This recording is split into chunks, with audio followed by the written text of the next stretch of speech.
Hello बच्चों, आप देख रहे हैं यूट्यूब चैनल और आज का हमारा लेक्चर है सेंटर ऑफ मास। जिसने चैनल को सब्सक्राइब नहीं किया वो चैनल को सब्सक्राइब कर लें, बेल आइकन है इसको भी ऑन कर लें जिससे आपके पास जो भी नोटिफिकेशन आए आपको पता लग जाए। वीडियो को लाइक करें और शेयर करें। तो देखें, आज का लेक्चर हम स्टार्ट करते हैं सेंटर ऑफ मास और इसमें हम कुछ क्वेश्चन सॉल्व करेंगे। तो क्या है हमारे पास प्रॉब्लम, देखते हैं। तो देखिए बच्चों, पहली प्रॉब्लम क्या है। Given A U shape uniform wire of sides 2L, L and L, calculate the x and y coordinates of centre of mass of wire. यानी कि हमें क्या गिवन है, हमें गिवन है ये 2L रोड है, 2L लेंथ की रोड है, ये L लेंथ की है और ये L लेंथ की रोड है। तो इस सिस्टम का ये जो सिस्टम हमें गिवन है, इस सिस्टम का हमें ये जो सिस्टम है, इस सिस्टम का हमें सेंटर ऑफ मास का x कोऑर्डिनेट और y कोऑर्डिनेट बताना है। तो देखिए बच्चों, पहले भी हमने पढ़ा था, उसी से बेसिस एक ये प्रॉब्लम है। तो इसका x कोऑर्डिनेट का क्या फॉर्मूला होगा, देखिए। तो ये होगा x cm equals to m1 x1 plus m2 x2 plus m3 x3 divide में आ जाएगा m1 plus m2 plus m3। अब हम बात करें m1 क्या हमारे पास, m2 कितना है और m3 कितना है। तो मान लो ये जो वाली रोड है, ये रोड, इसका हम मान लेते हैं m1 या m, क्योंकि मास m होगा इसका। मान लिया हमने इसका मास m है इस रोड का, जिसकी लेंथ l है। इसका मास m है तो इसका मास भी m हो जाएगा, क्योंकि लेंथ l ही इसकी दे रखी है, ये जो वाली है इसकी लेंथ l है। और जो 2L लेंथ की रोड है इसका मास हो जाएगा 2m के इक्वल। किसके इक्वल हो जाएगा, 2m के इक्वल। क्यों, क्योंकि इसकी लेंथ डबल है तो मास भी कितना हो जाएगा, डबल, दुगुना हो जाएगा। यदि l लेंथ का मास m है, इसका भी m हो जाएगा, तो इसका कितना हो जाएगा, 2m। अब हमें पता लग गया कि मास तो हमें मिल गया, इसको मैं m1 मान लूँ, इसको मैं m2 और इसको हम मान ले m3। ठीक है बच्चों, ये m1 मान ले, ये m2 और ये m3 हम मान लें। तो यहाँ पर हमें पता लगा है कि ये x1 कोऑर्डिनेट हो जाएगा l/2, ये हमारा x2 हो जाएगा m2 के लिए, और ये हमारा x3 कोऑर्डिनेट हो जाएगा। तो देखिए xcm कितना आएगा, xcm इक्वल्स टू m1 कितना हमारे पास m है, और x1 कितना है, x1 हमारे पास l/2 है, तो l/2। देखिए ये वाला जो है वो x/2 होगा, क्योंकि इसका y की तो बाद में हम बात करेंगे, पहले x की हम यहाँ चर्चा करें। प्लस में m2 कितना है, m2 इसको माना हमने जो m के इक्वल है, ये m हो गया। x2 कितना है इसका, देखिए x2 ये रहा हमारे पास l/2, तो इंटू में आ जाएगा l/2, प्लस इसको हमने x3 माना है तो आ जाएगा 2m, इंटू में इसका x कंपोनेंट कितना है, 0, तो इंटू में आ गया 0, अपॉन में क्या जाएगा, सभी मासेस का सम, यानी कि m plus m plus 2m। ठीक है बच्चों, तो देखिए यहाँ से आगे सोल्व करेंगे तो ये हो जाएगा ml/2, ये भी हो जाएगा ml/2, और ये जो है ये 0 के साथ में मल्टीपल होगा तो ये 0 हो जाएगी ये टर्म हमारी। तो ये बच जाएगा ml/2 और ml/2 प्लस में, और डिवाइड में आ जाएगा m plus m 2m plus 2m 4m के इक्वल। तो आगे देखिए क्या आएगा, ml/2 ml/2, ये तो हो गया हमारा ml के इक्वल, क्योंकि ml/2 कितना हो जाएगा ml, और ये टर्म हो जाएगी 0, और जो डिवाइड में है m plus m 2m plus 2m कितना हो जाएगा 4m। तो x कोऑर्डिनेट आ जाएगा हमारा सेंटर ऑफ मास का xcm equals to ml upon में कितना आ जाएगा 4 m। तो देखिए बच्चों m से m क्या हो जाएगा, कैंसिल। तो x कोऑर्डिनेट हमारा सेंटर ऑफ मास का कितना है, x c m equals to कितना आ जाएगा, L अपॉन में 4 के इक्वल। तो ये हमारा x कंपोनेंट या x कोऑर्डिनेट आ गया सेंटर ऑफ मास का। ठीक है, अब हम y कोऑर्डिनेट फाइंड आउट करेंगे। तो देखते हैं आगे। तो देखिए यहाँ पर y कोऑर्डिनेट के लिए ये हमने m माना था और ये भी m था और ये 2m था हमारा।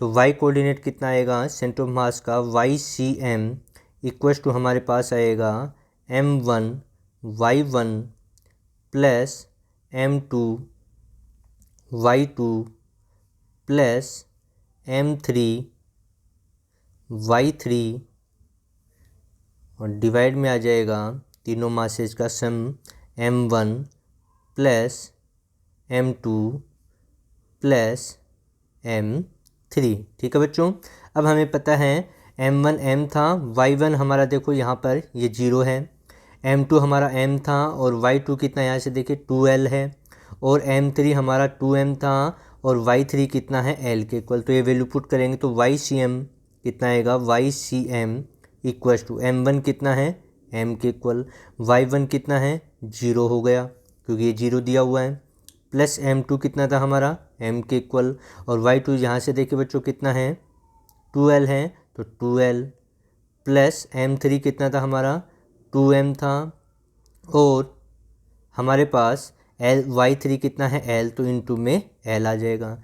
डिवाइड में क्या आ जाएगा, डिवाइड में हमारे पास आएगा तीनों मासेज का सम यानी कि m प्लस m ये आ जाएगा। अब देखिए ऊपर ये जो टर्म है ये वाली टर्म तो हो गई 0 के साथ मल्टीपल है, यहाँ आ गया 2ml, ये आ गया 2ml और ये आ गया 2ml। तो हमारे पास YCM आया, YCM कितना आ गया बच्चों, YCM आ गया ऊपर 2ml प्लस 2ml यानी कि 4ml और डिवाइड में कितना आ गया देखो m प्लस m, सॉरी ये हमारे पास 2m था, ये जो था 2m के इक्वल था। तो ये हो जाएगा m प्लस 2m। देखो जिसकी लेंथ 2l थी उसका मास 2m था तो यहाँ हमने गलत कर दिया था, ये 2m होगा। तो डिवाइड में कितना आ गया 4m, तो m से m कैंसिल हो गया, 4 से 4 कैंसिल। तो y कंपोनेंट या y कोऑर्डिनेट कितना आ गया, सेंटर ऑफ मास का l आ गया। तो हम लिख सकते हैं सेंटर ऑफ मास का जो कोऑर्डिनेट हमें मिला वो x कितना मिला था, x मिला था l/4 और y कितना आया हमारे पास l।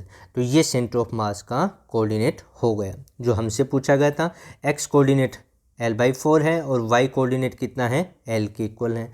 तो ये इस क्वेश्चन का आंसर था। अब आगे देखिए अगली प्रॉब्लम क्या है। तो देखिए बच्चों एक टी शेप की रोड, ये जो है ये एक टी शेप की हमें प्लेट गिवन है और इस प्लेट की ये जो है इसकी लेंथ टोटल लेंथ l है और इसकी टोटल लेंथ कितनी है l है। दोनों रोड की लेंथ l है और मास भी दोनों का सेम है m के इक्वल। हमसे पूछा गया है कि इस टी शेप की जो प्लेट है इसका सेंटर ऑफ मास कहाँ आने वाला है। तो देखिए ये जो ऊपर वाली ये वाली है इसका सेंटर ऑफ मास हम देखें जियोमेट्रिक सेंटर यहाँ पर जो आपको यहाँ दिखाई दे रहा है ये होगा और इसकी इस वाले की बात करें तो इसका सेंटर ऑफ मास यहाँ कहीं आएगा, ये आएगा जियोमेट्रिक सेंटर पे। तो देखिए बच्चों यहाँ से यहाँ तक की डिस्टेंस कितनी है इसके सेंटर ऑफ मास की, यहाँ से डिस्टेंस है l/2। ऐसे ही यहाँ से डिस्टेंस कितनी है इसकी l/2 के इक्वल है। तो यानी कि यदि यहाँ इसका इस ऊपर वाली का पूरा सेंटर ऑफ मास यहाँ हम मान लें और इसका यहाँ हम माने तो हमारे पास दो पिंड बन चुके, दो पार्टिकल आ चुके हैं यहाँ पर इस प्रकार से, एक यहाँ है और एक यहाँ है और इन दोनों के बीच की दूरी हम निकालें इन दोनों के बीच की। तो ऊपर वाले को इसको m कहा हमने जिसका सेंटर ऑफ मास यहाँ था और इसका सेंटर ऑफ मास यहाँ है जिसको हमने यहाँ लिया, इसको हमने m कहा। अब देखिए यहाँ से एक यहाँ है एक यहाँ, इन दोनों के बीच की डिस्टेंस कितनी है l/2 यानी कि ये डिस्टेंस कितनी है l/2 के इक्वल है। अब हमारा ये एक एक्सिस हो गई, कौन सी एक्सिस, y एक्सिस हो गई। तो इसके ऊपर हमें सेंटर ऑफ मास इस सिस्टम का मिलेगा। कैसे मिलेगा, इसके लिए हमने पढ़ा था एक फॉर्मूला, यदि आपको याद हो कि मान लो दो मास हैं, एक m1 है और एक m2 है, ठीक है बच्चों, और इनके बीच की डिस्टेंस यदि r हो तो हमने बताया था कि इसके रेस्पेक्ट में m1 वाले के रेस्पेक्ट में यदि हमें सेंटर ऑफ मास बताना है तो हम क्या करते थे, इस मास को ले लेते थे और इस मास को इससे डिस्टेंस से मल्टीपल कर देते थे और टोटल मास का हम क्या कर देते थे, डिवाइड कर देते थे। तो उसी का यहाँ पर हम यूज करेंगे। तो देखिए क्या रिजल्ट आएगा। तो देखिए यहाँ m मास और डिस्टेंस इनके बीच की L/2। तो हमें क्या करना है, इस वाले मास से यदि हमें सेंटर ऑफ मास बताना है तो हम क्या करेंगे, ये मास लेंगे। तो हमने लिया, मान लो इसका कोऑर्डिनेट आया YCM में आएगा, तो YCM हम लिख सकते हैं, सेंटर ऑफ मास का कोऑर्डिनेट लिख सकते हैं। तो ये वाला मास लें तो m, और ये डिस्टेंस, इसके बीच की डिस्टेंस कितनी है, L/2। और डिवाइड में क्या आ जाएगा, डिवाइड में आ जाएगा दोनों मासेज का सम, यानी कि m + m।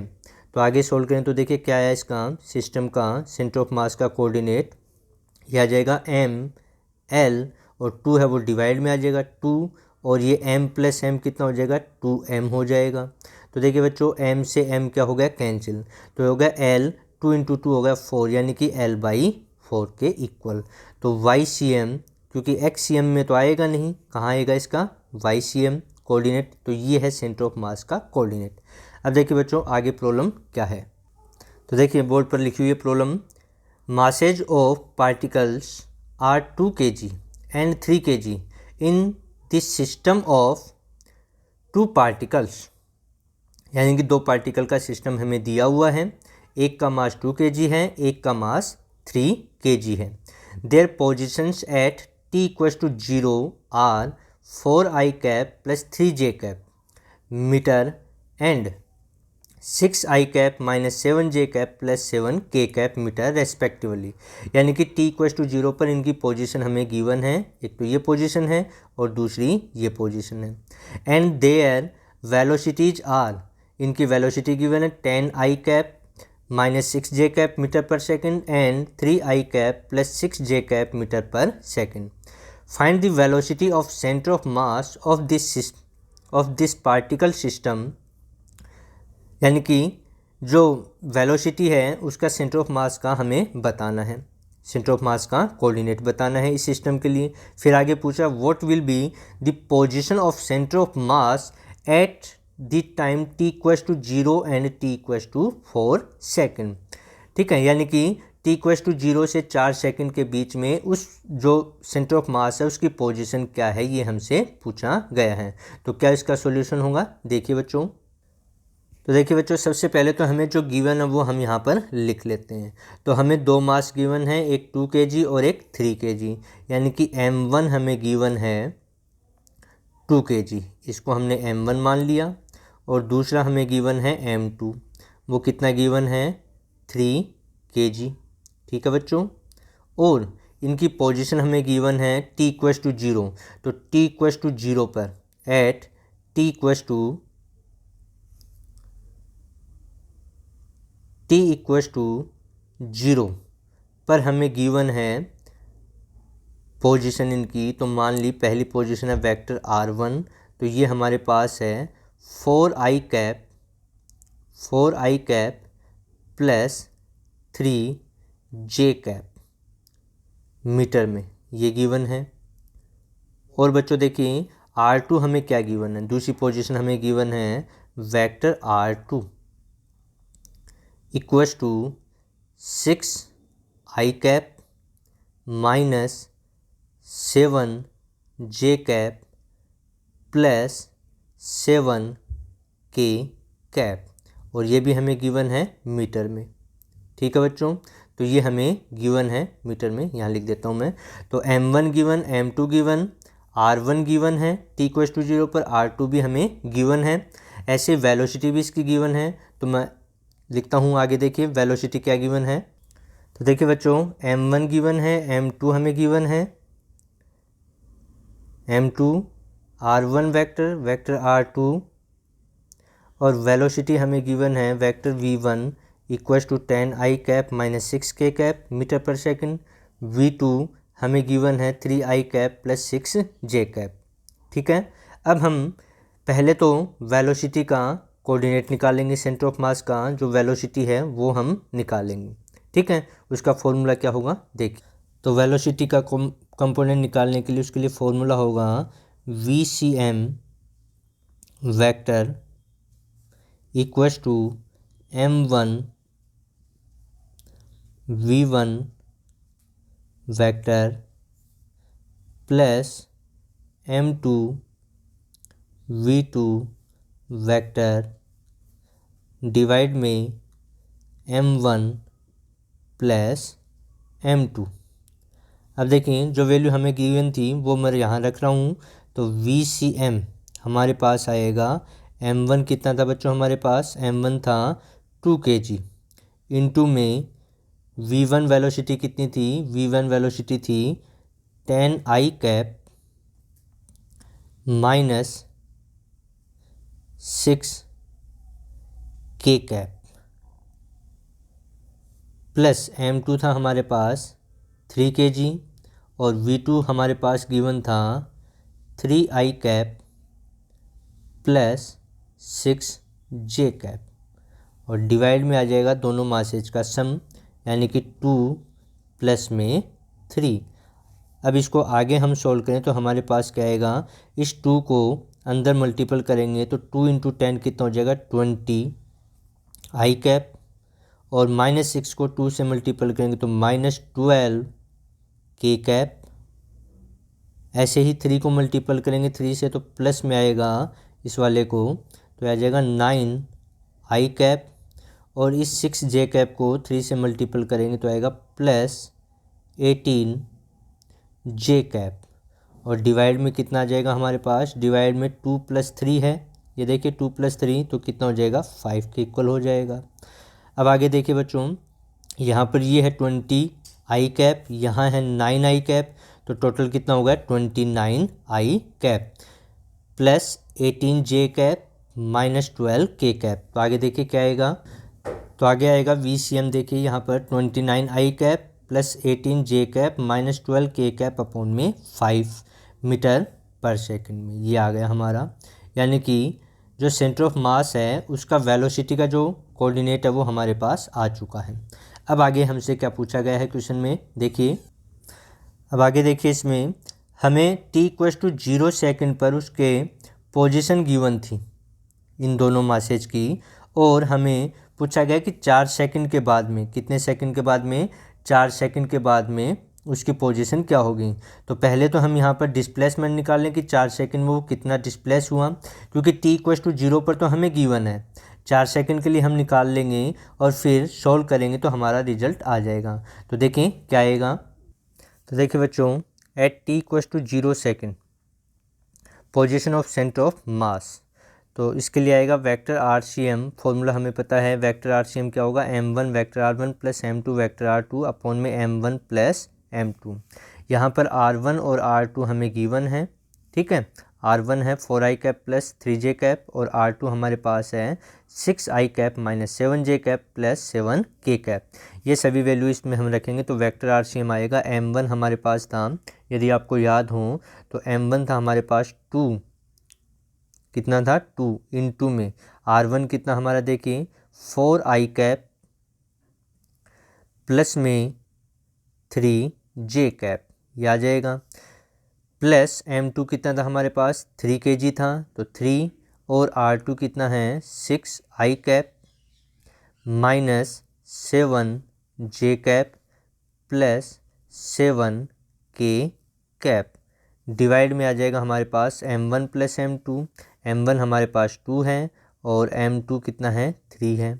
अब आगे सोल्व करेंगे, इस 2 को मल्टीपल करेंगे 4 से और 3 से, तो RCM कितना आएगा हमारा, यानी कि t=0 सेकंड पर जो हमें गिवन था वो आ जाएगा, तो आएगा 8 I कैप प्लस में 6 J कैप प्लस में आएगा 18 I कैप माइनस में 21 J कैप प्लस में 21 K कैप।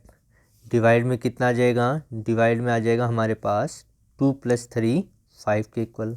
अब देखिए ये 8 I कैप है और ये प्लस का 18 I कैप है, तो टोटल कितना होगा 26। ऐसे ही प्लस का 6 J कैप, यहाँ माइनस 21 J कैप, तो हमारे पास कितना बच जाएगा माइनस 15 J कैप और प्लस में आ जाएगा 21 K कैप। तो आगे देखिए क्या है, क्या आएगा इसमें, तो RCM आएगा vector RCM 26 i cap minus 15 j cap plus 21 k cap upon में 5। अब देखिए क्वेश्चन में क्या था, आगे हम चले तो क्वेश्चन में पूछा था कि 4 सेकंड पर, किस पर, 4 सेकंड पर पोजीशन हमें बतानी है। तो इसके लिए हमें पहले क्या निकालना पड़ेगा, डिस्प्लेसमेंट निकालना पड़ेगा।